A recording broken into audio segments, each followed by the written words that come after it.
Hello, students. I hope you all are fine at home and enjoying your days. So, we are here again with the chapters from your English textbook Beehive.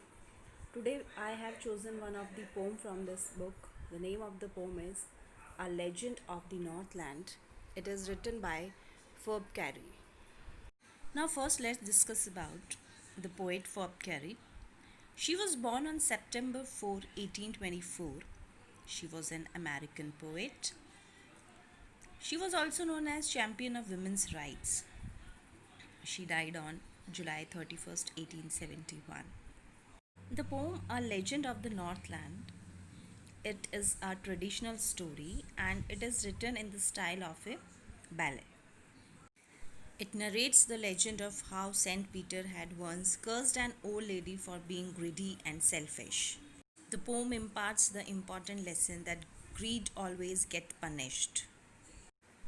Now, as I have told you that this poem is written in a style of a ballad, now you should know what is a ballad. A ballad is a narrative poem written in short stanza, usually quatrains. Quatrains means four lines, relating a simple incident in a form of suitable for singing or rhythmical chanting. This poem comprises of 16 stanza and each stanza contains four lines. So, let's start stanza by stanza explanation of this poem. Stanza 1. Away, away in the Northland, when the hours of the day are few, and the lights are so long in winter that they cannot sleep them through. Explanation of these lines is in the region around the North Pole, the duration of the day is very less because its position is such that the sun's rays reach for a very less time. When this area is experiencing winter season, the duration of night is very long and the daytime hours are very less. In line 4, they refers to the people who live in this region. The poet says that the duration of the night time is so long that the people cannot sleep them through. If they go to bed, take a few hours of sleep, and then they wake up, it is still night time. He wants to emphasize on the fact that the duration of the night is very long. Stanza 2. Where they harness the swift reindeer to the sledges when it snows, and the children look like bear's cubs in their funny furry clothes. In these lines, the word harness means to strap and fasten. Sledges means a cart used on ice. Cub means young one of bear, lion, etc. And furry means covered with fur. So the explanation is the Northland region experiences severe cold conditions. It is a snowy area. Reindeer is an animal which is found in this polar region. People tie the reindeers to sledges and then the reindeers pull the sledges. He adds that the children look like young ones of a bear because they wear funny looking clothes made of fur, which is like the furry skin of a bear. Stanza 3. They tell them a curious story. I don't believe this true. And yet you may learn a lesson if I tell the tale to you. In these lines, explanation is in line 1, they refers to the parents or elders and them refers to the children or the younger generation. The elders of the Northland region tell a strange and interesting story to the younger generation. The poet says that he doesn't think that the story is true, but if he tells the story to the reader, maybe the reader could learn a lesson from it. The story gives an important message. Now, stanza number 4. Once, when the good Saint Peter lived in the world below and walked about it preaching, just as he did, you know. In this line, saint means a person of exceptional holiness, or we can call it sant in Hindi. Preach means give religious speech. Saint always give some speeches that in Hindi it is called Updesh Dena. So the explanation is the story is about Saint Peter. When the Saint Peter used to live in the world, and went around giving religious lectures to the people, just like all saints do. Then an incident happened. Stanza 5. He came to the door of a cottage in traveling round the earth, where a little woman was making cakes and baking them on the hearth. In these lines, cottage means a small house, bake means cook, hearth means fireplace. Explanation is, when Saint Peter was moving around the world giving religious lectures to the people, he reached the door of a cottage where a small woman was making cakes. She was baking the cakes in the fireplace. Stanza number 6. For being faint with fasting, for the day was almost done, he asked her from her store of cakes to give him a single one. Here, faint means weak. Then one more word is given here.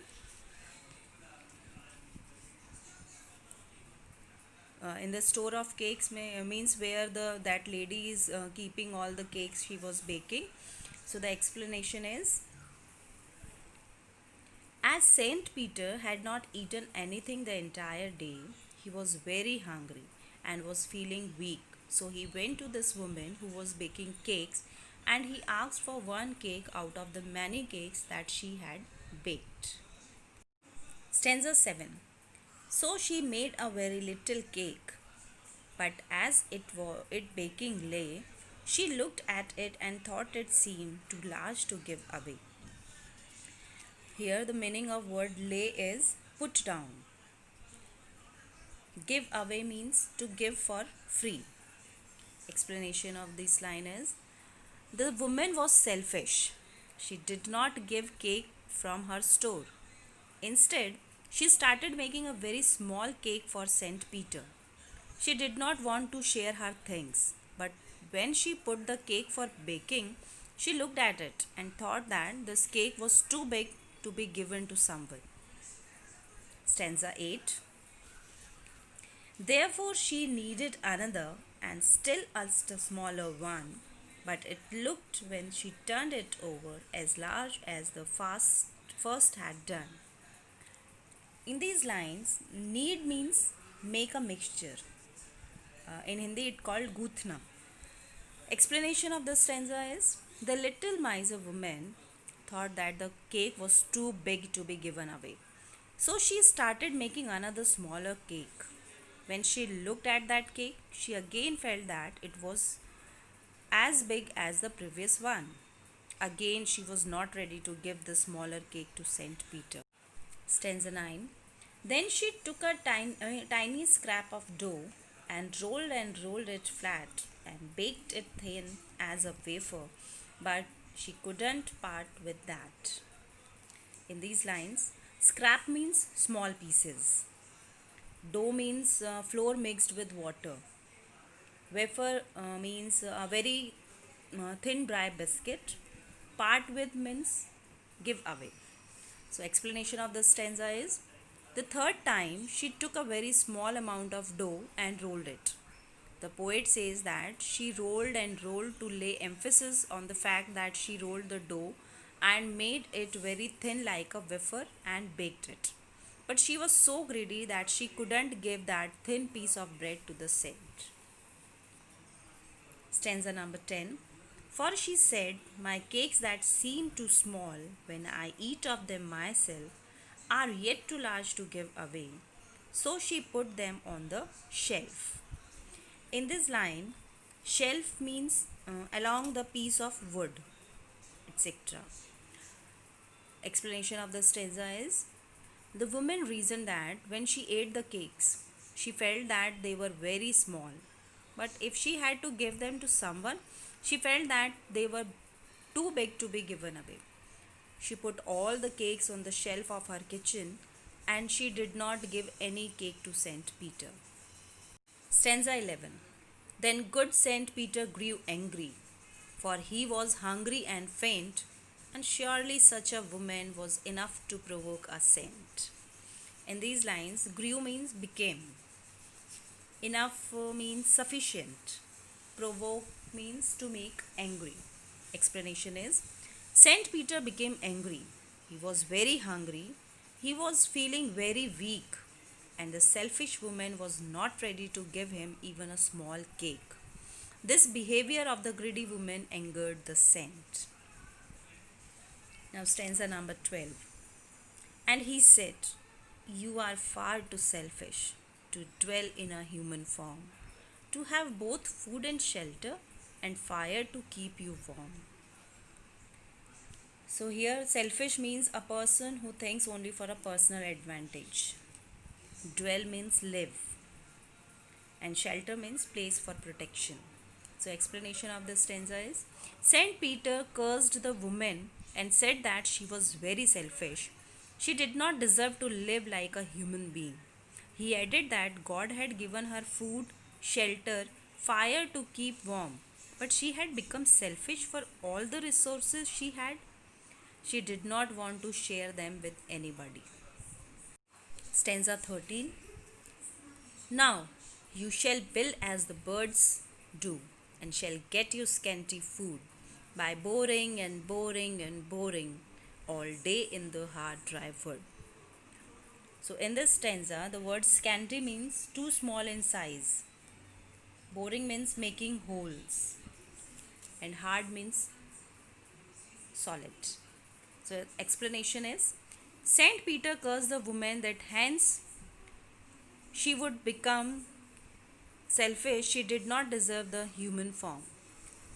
She shall become a bird, and just like birds build their houses by boring into the wood and collect very little food by working hard the entire day. Similarly, she would also work hard in the dry wood all day and get little food and make a small place for herself to live in. Now, stanza number 14. Then up she went through the chimney, never speaking a word, and out of the top flew a woodpecker, for she was changed to a bird. So, the meaning of chimney is a pipe through which smoke or steam is carried out, and woodpecker is a bird with a strong bill and stiff tail. Explanation of this stanza is as soon as Saint Peter cursed the woman, she did not get a chance to speak for herself, because that very moment she flew up to the roof through the chimney and flew out in the form of a bird. Saint Peter's curse has converted the woman into a bird. Stanza number 15. She had a scarlet cap on her head, and that was left the same, but all the rest of her clothes were burned, black as a coal in the flame. In these lines, this word scarlet is given means bright red. Flame means fire. So the explanation of this line is when the woman turned into a bird, at the time she was wearing a red colored cap on her head. This cap was there on the bird's head also, but the woman's remaining clothes had burnt and turned black in color just like coal. Now stanza number 16. And every country schoolboy had seen her in the wood where she lives in the trees till this very day, boring and boring for food. Here country means a village. So the explanation of the stanza is people who live in the countryside, even the small children who go to school, see this kind of bird in the woods. They see that she stays there all day and keeps on digging the wood with her beak to collect her food. Whenever any child sees this kind of bird, then his elders tell him this story. They say that the bird used to be a woman earlier. She was very greedy, and so she was cursed by Saint Peter and turned into a bird. They get a teaching that they should not be greedy. That's all for today. If you have any query related to this poem, feel free to ask. Thank you. Stay home, stay safe.